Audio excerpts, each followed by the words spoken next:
Good day everyone, welcome to my Python programming course, and I remain your host, Kyle the Coach. So first of all, we are going to be going into discussion about control structures in Python programming.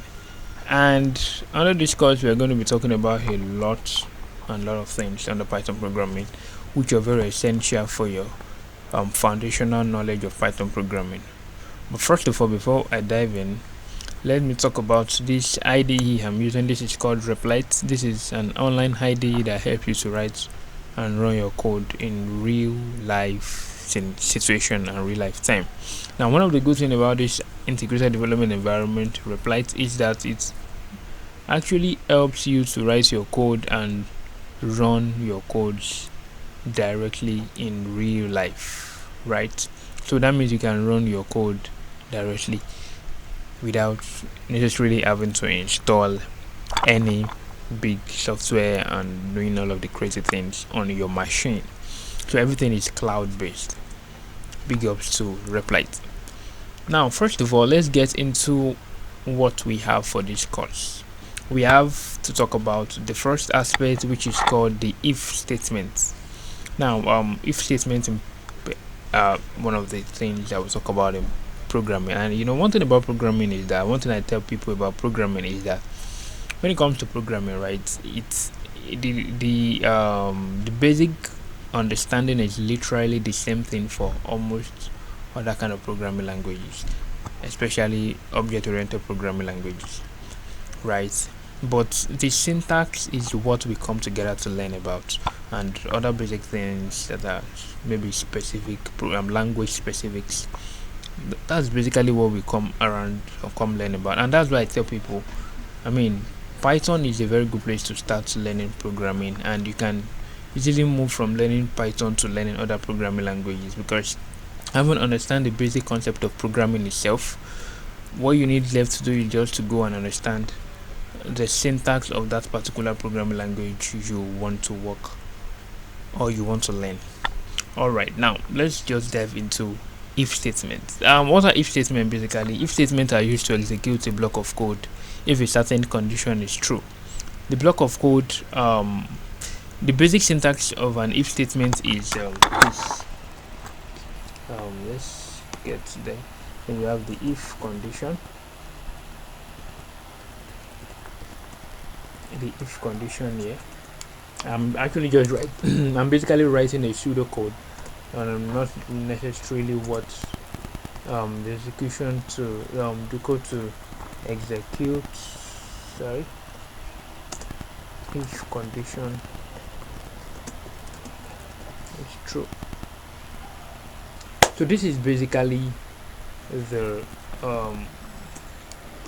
basic of if statement. This is how basic if statement looks like, right? Now I'm just gonna go into before I go into that, let's look at this. You say here condition is a Boolean expression that evaluates to either true or false.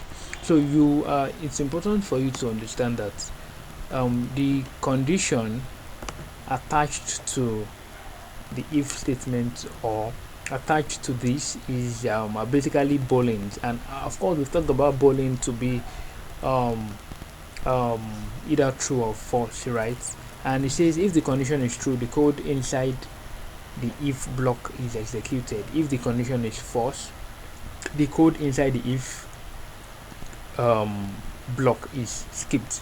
So basically what your machine is looking for in your code is the true aspect of the code, not the false aspect, right? So whenever it spots the true aspect of your code, then it gives out a response, it gives out a result. But when it is a false aspect, it basically does not give out a result, it just remains dormant, no results in quotes. Now let's take a look at a simple if statement, a very simple if statement. Let's do if x, or let's say x equals to 5, right? X is a variable, and the 5 is the value. Then we have if x, right, is greater than 10. Okay, then it says print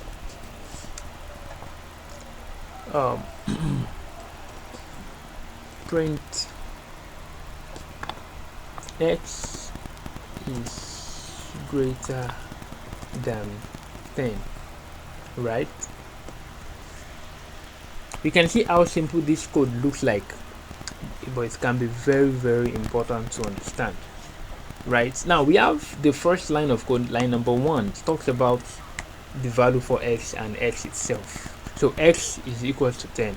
That means wherever aspect of our code we are actually using the value x, or x itself, it's equals to 5, not 10. I mean, it's equals to 5. So wherever our machine sees x in this line of code, it equals to 5. It sees that x as a 5. Then we now pass an if statement that says if x is greater than 10. Do you think so? So if x is greater than 10, so then you are given an instruction to print in line 3, print this value out. I'm sure you still know the print function, right? The print function. Of course, there are other ways to write the print function, but this is the basics of print function in Python program. So we are basically telling the program to run this if x is actually greater than 5. So on the normal ground, do we think x is greater than 5? So that means that where you can see this if, I mean where you can see x, right? You see your x as 5. That means basically you are saying x is greater than, 5 is greater than 10. And let's see what our result will look like. Let's run it. So Replit allows you to just click here and run your console so you can get a result.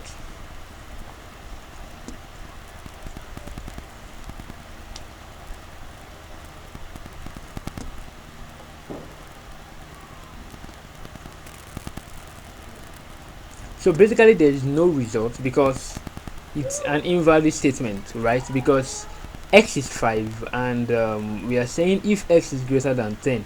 So x cannot be greater than 10 because x is 5. So assuming this is 50, right? Assuming this is 50, right? So assuming x is equals to 50, then we say if x is greater than 5, then print this. Do you understand now? Now the value for x is now greater than 10, right? Let's run this and let's see what the result will look like.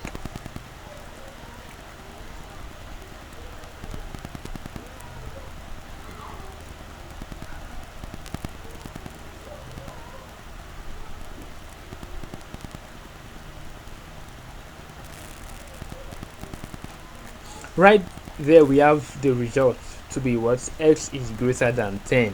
Why? Because x is greater than 10 because x is 50. So 50 is greater than 10. So rather than say 50 is greater than 10, it says x is greater than 10 because wherever you see x, it still means 50. It still means the value that is being given to that. But initially when we have x equals to 5, then we are going to have x. We are actually not going to have anything here because we don't have an instruction for it. We don't have a condition or instruction for the machine to do whatever others pay, because this is a false statement, definitely, because if x is not greater than 10, so that is a false statement. But if we have 50, that's a true statement because x itself, which is 50, is greater than 10, right? Now let's go to the if statement with true condition. Okay, we've talked about that, right? We've talked about that. The first one was that we actually got the false result. That was if x is equals to 5. At the end of the day, we are going to get a false result. That means we are not going to be having anything to be printed here. But now we have a true result, right? A true condition which says x is equals to 50, and of course 50 is greater than 10. Then we have our result to be x is greater than 10. All right, let's go to if statement with multiple condition. So if statement with multiple condition. Now let's say x equals to 15, right? And let's say we have another variable y equals to 20, right? So we are now going to say if x is greater than 10, and so this is more like an if statement with multiple conditions, and y greater than 15. Okay, then we're going to print x is greater than 10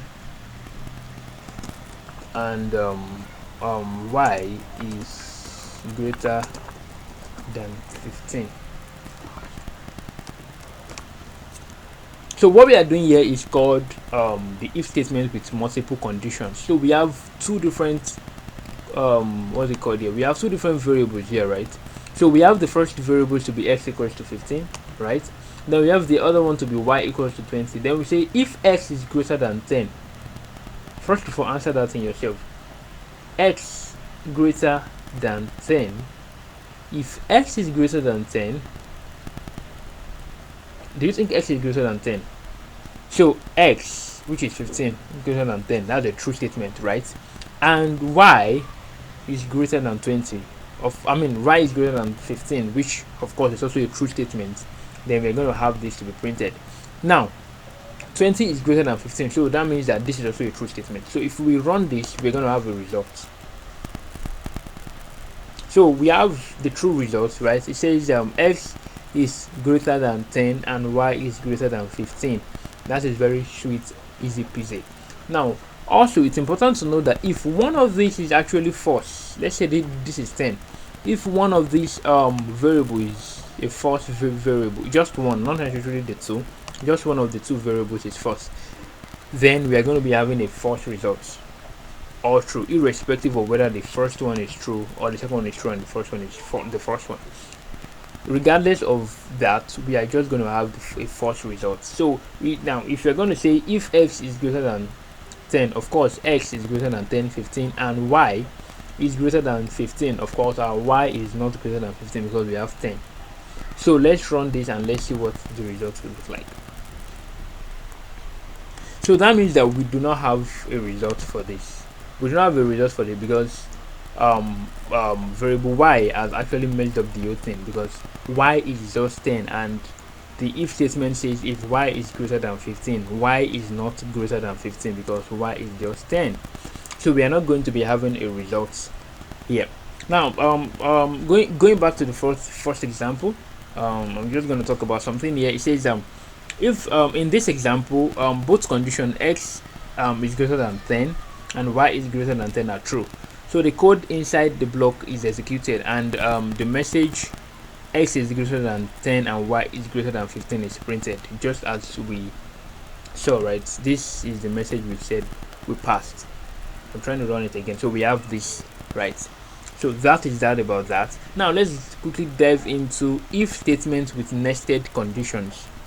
If statements with nested conditions. Now let me just write the code so we can just understand. Sorry. If statements with nested condition, and I'm as well going to help in terms of explaining this better. So x is greater than 10 and y is greater than 15. Now let's look at this. Now it says in this example the condition x is greater than 10 is true. Isn't that? X is greater than 10. Of course our x is 15, so x is greater than 10. And also so the code inside the first if true is executed, then the condition x is greater than 15 is also true. So x is greater than 15 is also true because 20 is as well greater than 15. This is what we call the nested condition, a nested condition, rather than having and. So we're going to pass that to the next line, right? Then what happens, so the condition inside the second block of the code is true and executed, and the message is x is greater than 10 and y is greater than 15 is printed. Just the same thing, basically the same results. So let's wait for the results to come out. My network seems a little bit bad, but I'm just gonna speed up.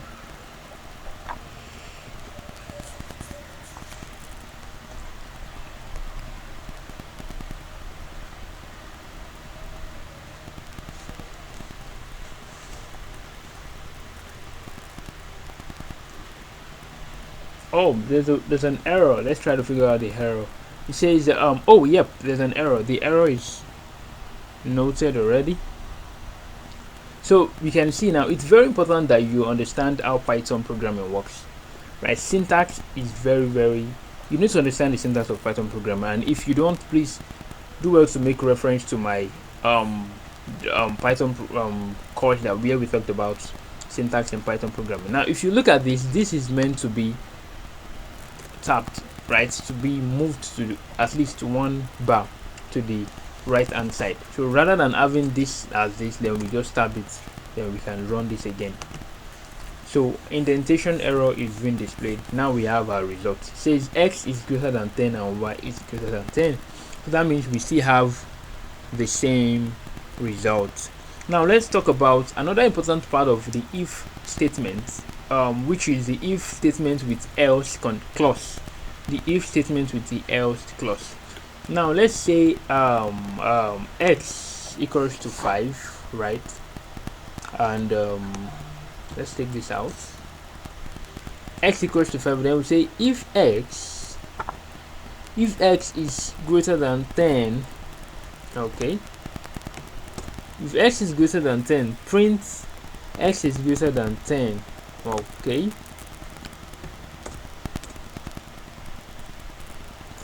Alright, so else, but it's actually wrong to write our else here, right? We're gonna have to move it back, this line, right?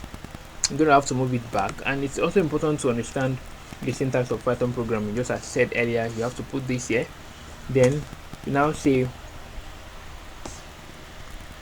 also please do well to move this one step back, so you can then say print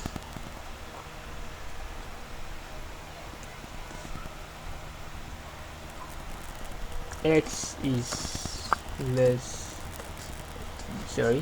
than or equal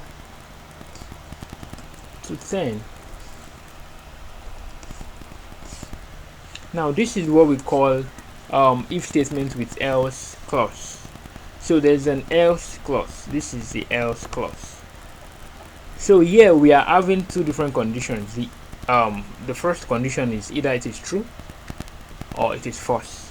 So right, so if it is true, then we are going to have this as the result. Then if it is false, that is else, then we are going to have this as our print out or the result. Do you understand now? Now let me read this to you so you can really understand this better. It says in this example the condition x is greater than 10 is false. Really? We're going to check that. So the code inside the if block is not executed. Instead, the code inside the else block is executed and the message x is less than or equals to 10 is printed. No, really? Let's get into that. So it says x is equals to 5. That is what we have. But the if statement says x is greater than 10. Oh, really? So are you telling me that 5 is greater than 10? So that means this is basically wrong. So this is not going to be what our result will be. Let's check the next one. Else print this. So you are basically telling the machine to check this statement. If this is true, then it prints this. If this is not true, else it prints this, right? Let's run and see what our result will look like. Now we have a result. It says x is less than or equals to 10. So we have the else statement printed, right? Not the if statement, because the if statement is wrong, the else statement is the truth. So x is 5. If x is greater than 10, x is not greater than 10 because x is 5. So you cannot say 5 is greater than 10. No, 10 is greater than 5. That is what it's meant to be. So that means that this is actually wrong. So we cannot have x is greater than 10. Rather, we're going to use the else statement to say if this is not true, then print this. So then we now say print x is less than or equals to 10. Then that's why we have x is less than or equals to 10. And lastly, let's quickly talk about one other important part of the if statement in Python programming, which is called the if statement with elif clause. The if statement with elif clause. Now so let's do this. Okay, Okay, so we're going to be using elif instead of